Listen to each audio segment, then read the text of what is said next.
तो आप सभी का स्वागत है राजनीति विज्ञान के पार्ट 3 में, है ना। अपना इसमें पार्ट कौन सा चल रहा है? राष्ट्र निर्माण की चुनौतियां, है ना। ये 2025 में आया हुआ प्रश्न है, शरणार्थी समस्या की व्याख्या कीजिए। मैं सबसे पहले आपको इस प्रश्न को समझा देता हूं कि इस प्रश्न में क्या है। देखिए, शरणार्थी समस्या, सबसे पहले आपको शरणार्थी पता होना चाहिए, शरणार्थी बोलते किसे हैं, ठीक है। जैसे मान के चलिए कोई व्यक्ति या समूह या समाज अब अभी एक स्थान पर रह रहा है, लेकिन कुछ समय बाद मान के चलिए वो स्थान छोड़ देता है और किसी दूसरे स्थान पर जाकर रहने लग जाता है, तो वो क्या बन चुका है? अपना घर द्वार छोड़ गया है, दूसरे स्थान पर थोड़ी उसका घर द्वार है ना। तो वो क्या है? वो एक शरणार्थी है। तो ये समस्या विकट समस्या है और इसी के लिए भारत सरकार कई प्रयास भी कर रही है। आज मैं आपको सिखाता हूं, देखिए ये अपना प्यारा भारत है ना, ये अपना क्या है? भारत है।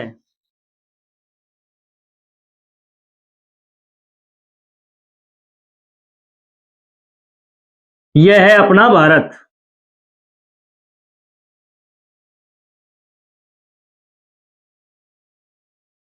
ये देखो अपना भारत, ठीक है। अब इस जगह पर ये क्या है? ये है आपका जम्मू कश्मीर। ये क्या है आपका? जम्मू कश्मीर।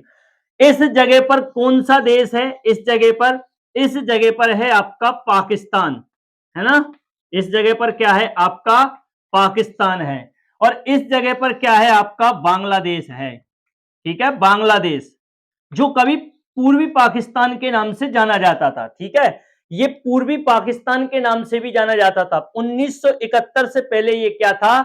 1971 से पहले इसे पाकिस्तान बोलते थे अपन, है ना। ये 71 है भाई, 7 है। इसे पहले क्या बोलते थे अपन? पूर्वी पाकिस्तान बोलते थे, पाकिस्तान, ठीक। इसे क्या बोलते थे अपन? 1971 से पहले पूर्वी पाकिस्तान, और इससे बोलते थे अपन पश्चिमी पाकिस्तान।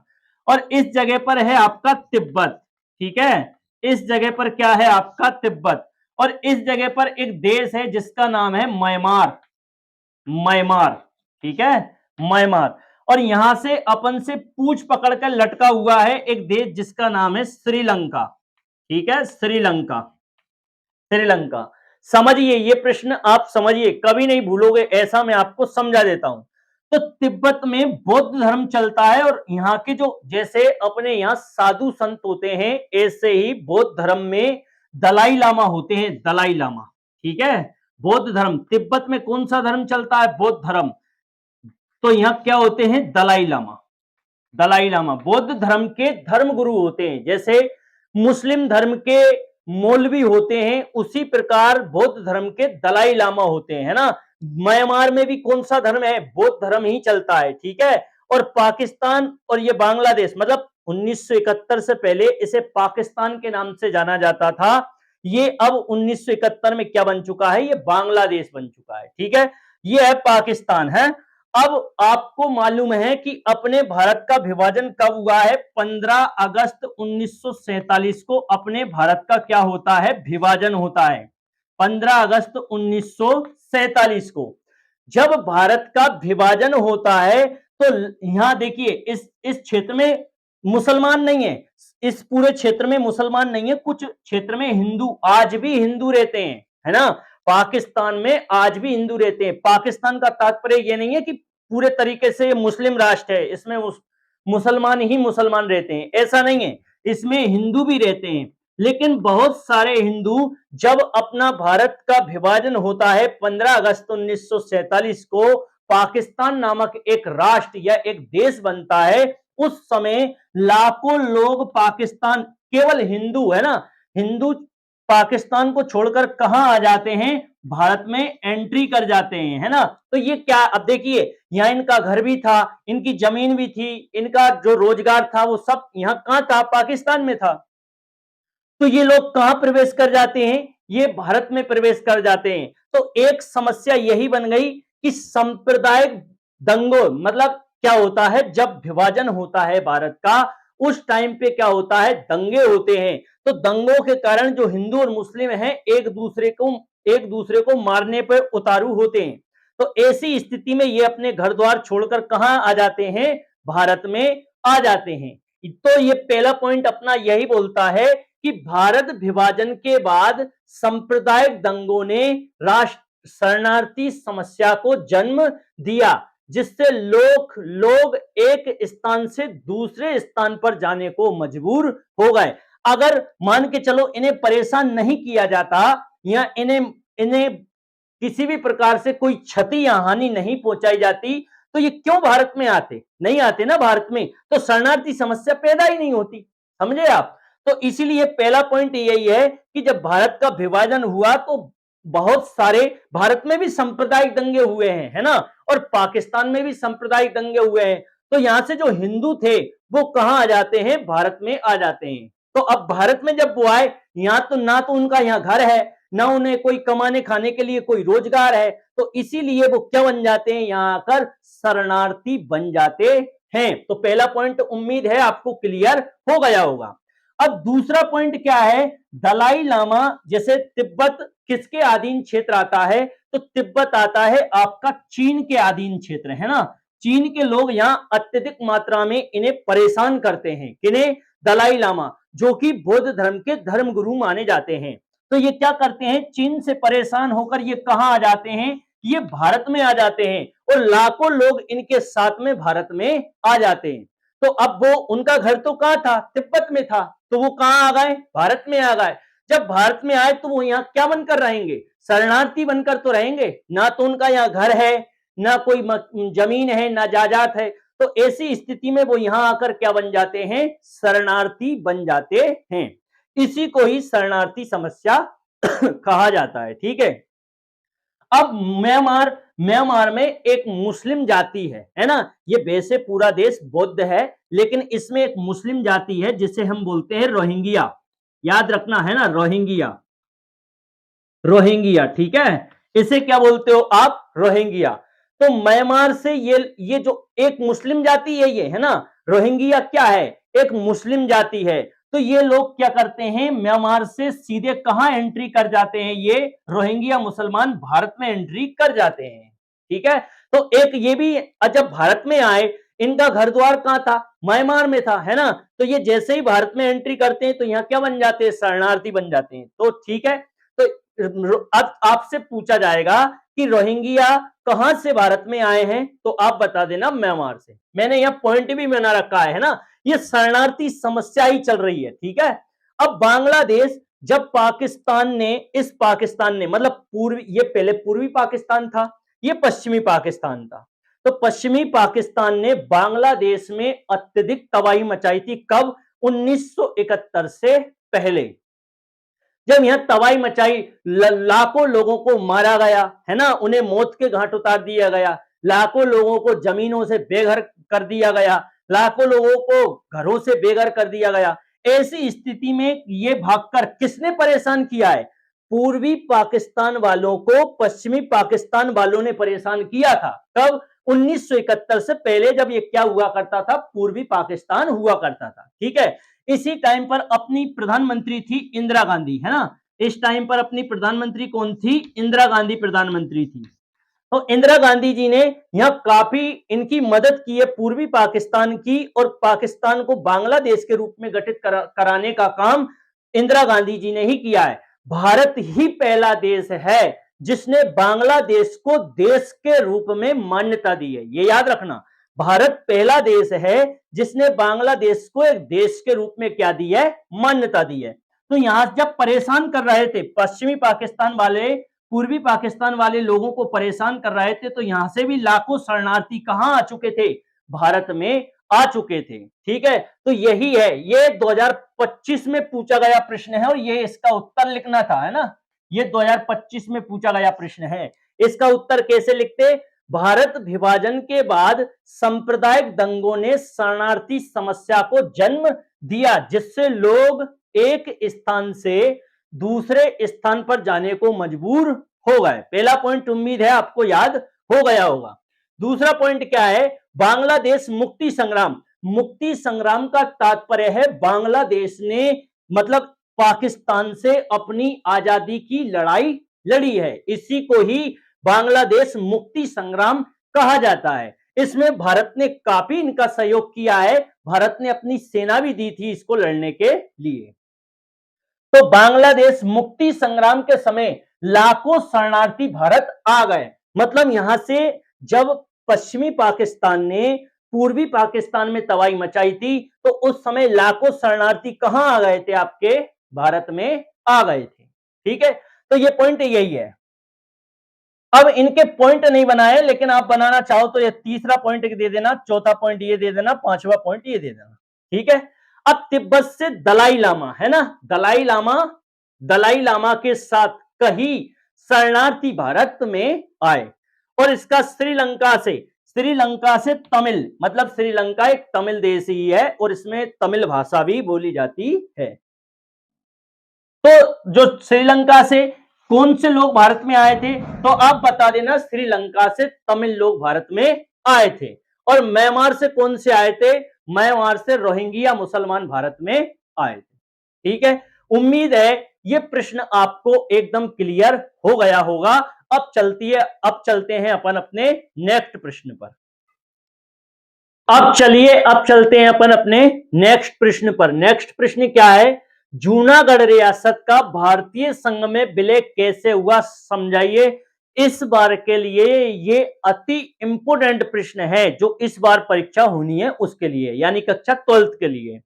अब देखिए, जूनागढ़ रियासत का मैं आपको ओवरव्यू दे देता हूं। जूनागढ़ रियासत कहां है, तो ये है अपने भारत का मैप, है ना, ये अपने भारत का मैप है, और इस जगह पर एक राज्य है जिसका नाम है गुजरात।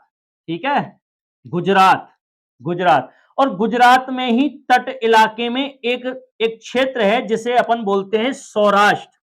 ठीक है, सौराष्ट्र बोलते हैं इसे, सौराष्ट्र, जिसे अपन काटियावाड़ के नाम से भी जानते हैं, काटियावाड़।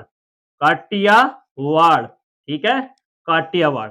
तो इसी इलाके में, सौराष्ट्र के काटियावाड़ इलाके में एक रियासत है जिसका नाम है जूनागढ़ रियासत, है ना, जूनागढ़ रियासत। ठीक है, जूनागढ़ रियासत, समझिए आप, एकदम क्लियर हो जाएगा आपके दिमाग में, है ना। इस जगह पर एक देश है जिसका नाम क्या है, आपका पाकिस्तान। ठीक है, इसका नाम क्या है, पाकिस्तान। तो इसके जो राजा, जूनागढ़ रियासत जो कि कहां थी, भारत के गुजरात राज्य में है, और गुजरात राज्य के भी सौराष्ट्र जिसे काटियावाड़ के नाम से जाना जाता है उसमें। तो इसके जो राजा है, जो नवाब थे, है ना, देखिए जूनागढ़ रियासत में अत्यधिक मात्रा में तो थे हिंदू, है ना, कौन थे, हिंदू थे, हिंदू। जूनागढ़ रियासत में अगर देखिए 80% मान के चलिए आप हिंदू थे, और 20% आपके कौन थे, मुस्लिम थे, है ना। थोड़े बहुत मुस्लिम भी थे इसमें, 20% नहीं होंगे तो थोड़े बहुत कम होंगे, है ना, ये आगे पीछे हो सकता है डेटा। ठीक है, एग्जैक्ट डेटा ये नहीं है, आपको समझाने के लिए ये डेटा है। जैसे इस रियासत में, जूनागढ़ रियासत में अत्यधिक मात्रा में थे हिंदू और कम मात्रा में थे मुस्लिम। और जूनागढ़ रियासत का नवाब अर्थात यहाँ का जो राजा था वह एक मुस्लिम था, है ना। तो जूनागढ़ रियासत का जो नवाब था उसका नाम था महावत खान, है ना, महावत खान। ठीक है, क्या नाम था उसका, महावत खान। तो महावत खान क्या करता है, जूनागढ़ रियासत को 15 अगस्त को, तारीख याद रख लेना, 15 अगस्त, ये लिखना है आपको, है ना, इसकी परिभाषा ये मैंने ऑलरेडी लिखा हुआ है, ये आपको समझाने के लिए है। 15 अगस्त 1947 को क्या करता है महावत खान, पाकिस्तान में जूनागढ़ रियासत का विलय को क्या दे देता है, मंजूरी दे देता है कि हां, मैं जूनागढ़ रियासत का नवाब यानी कि राजा जूनागढ़ रियासत को पाकिस्तान में विलय करता हूं। कब, 15 अगस्त 1947 को। इसका विरोध कौन करता है, इसका विरोध यहाँ के हिंदू करते हैं, है ना। इसका विरोध करते हैं कि नहीं, हम जूनागढ़ रियासत को पाकिस्तान संघ में सम्मिलित नहीं होने देंगे। परिणाम स्वरूप यहाँ हिंदू क्या करते हैं, आंदोलन छेड़ देते हैं, आंदोलन छेड़ते हैं। तो अब ये आंदोलन पाकिस्तान के खिलाफ था, ये यहाँ के नवाब के भी खिलाफ था कि आप ऐसे कैसे इस रियासत को पाकिस्तान में सम्मिलित कर सकते हैं। परिणाम स्वरूप यहाँ एक बहुत अत्यधिक मात्रा में आंदोलन छेड़ते हैं। अब पाकिस्तान सरकार किससे बोलती है? भारत सरकार से जूनागढ़ रियासत में हस्तक्षेप करने की प्रार्थना करती है कि आप हस्तक्षेप कीजिए और इस रियासत को हमारे सुपुर्द यानी कि इस रियासत को हमें सौंप दीजिए। तो भारत सरकार इस जूनागढ़ रियासत में एंट्री करती है और एंट्री करने के बाद में इस रियासत में इस आंदोलन को क्या कर दिया जाता है? इस आंदोलन को रोक दिया जाता है, लोगों को समझाया जाता है कि आपकी क्या मांग है। तो लोग बोलते हैं कि जूनागढ़ रियासत में जनमत संग्रह करवाया जाए। जनमत संग्रह का तात्पर्य है वोट डलवाया जाए जनता से, जिस तरफ वोट ज्यादा होंगे, मतलब जूनागढ़ रियासत में कहा गया कि एक तरफ तो पाकिस्तान के हक में वोट डालेगी जनता, है ना, मतलब जो पाकिस्तान में सम्मिलित करना चाहे, पाकिस्तान पाकिस्तान और हिंदुस्तान अर्थात भारत, है ना, भारत। तो भारत सरकार ने क्या कहा, यहां जनमत संग्रह करवाया गया। जनमत संग्रह का तात्पर्य है वोट डलवाए गए, है ना, वोट डलवाए गए और वोट जिस तरफ सबसे ज्यादा वोट होंगे, जैसे जनता ने वोट दिया, अगर सबसे ज्यादा जनता पाकिस्तान की तरफ सम्मिलित होने पे वोट देगी तो पाकिस्तान में इसे सम्मिलित कर दिया जाएगा और सबसे ज्यादा जनता हिंदुस्तान यानी भारत की तरफ वोट देगी तो इसे भारत में सम्मिलित कर लिया जाएगा। अब स्वाभाविक बात है, हिंदू कहां जाना चाहेगा? भारत में जाना चाहेगा। यहां वोटिंग हुई अर्थात जनमत संग्रह हुआ और जो 80% हिंदू थे, यानी कि और ज्यादा ही होंगे, इसमें 80 तो एक एग्जैक्ट डेटा नहीं है, 80 से भी ज्यादा होंगे, ठीक है। तो इन सभी ने टोटल मिला के कहने का तात्पर्य मेरा यह है कि यहां अत्यधिक मात्रा में कौन थे? हिंदू थे और हिंदुओं ने वोट किसके पक्ष में डाला? भारत के पक्ष में डाला और ये जूनागढ़ रियासत को भारतीय संघ में सम्मिलित कर दिया गया। अब आपकी किताब में जूनागढ़ रियासत को 20 जनवरी 1949 को भारतीय संघ में विलय कर दिया गया, ये लिखा है आपकी किताब में, ठीक है। लेकिन मैंने बहुत जगह पढ़ा हुआ है कि 20 फरवरी 1948 को जूनागढ़ रियासत को भारतीय संघ में सम्मिलित किया गया था, ठीक है। तो मैंने ये दोनों सन लिख दी है। अब देखिए, आप इसे लिखोगे तो ये तो आपकी किताब में नहीं है, आपकी किताब में ये है, ठीक है। तो आप बोर्ड के सामने क्लेम कर सकते हो कि हमारी जो किताब में ये लिखा है आप इसे सही मानो, है ना। ये आपकी किताब में नहीं लिखा है। ये कहां लिखा है? ये और जो तैयारी की बुक होती है उन सभी में जैसे और सोर्स होते हैं उनमें ये लिखा हुआ है 20 फरवरी 1948 को जूनागढ़ रियासत को भारतीय संघ में सम्मिलित कर दिया गया है। जो मैंने आपको यहां समझाया है पूरी मैंने इबारत में यही लिखा है, ठीक है। मैं आपको एक बार पढ़ के बता देता हूं। ये रियासत सौराष्ट्र अर्थात काठियावाड़ के तट, सौराष्ट्र और काठियावाड़ कहां है आपका? गुजरात में है, इस जगह पर है गुजरात में, ठीक है। तट पर स्थित थी। जूनागढ़ के नवाब महावत खान ने 15 अगस्त 1947 को पाकिस्तान में विलय कर दिया, है ना, पाकिस्तान में विलय कर दिया तथा जूनागढ़ की जनता ने इस विलय पत्र को खारिज कर आंदोलन प्रारंभ कर दिया।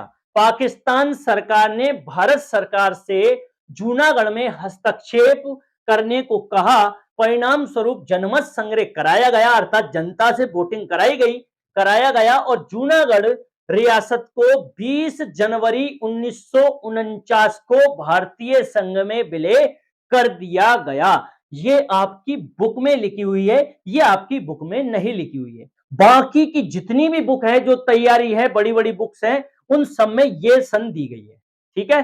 अब आप ये दोनों में से कोई एक लिखना चाहो लिख देना, आप दोनों याद कर लेना, ठीक है। जो भी आपको पेपर में मिले उसी हिसाब से आप जवाब दे देना। उम्मीद है ये प्रश्न आपको क्लियर हो गया होगा। अगर ये प्रश्न आपको क्लियर हो गया हो तो चैनल को सब्सक्राइब करना है, अपने दोस्तों के साथ शेयर करना है, वीडियो को लाइक करना है। आप सभी का धन्यवाद। मिलते हैं अपन इसके नेक्स्ट पार्ट में, तब तक के लिए आप इन सब का रिवीजन कीजिए।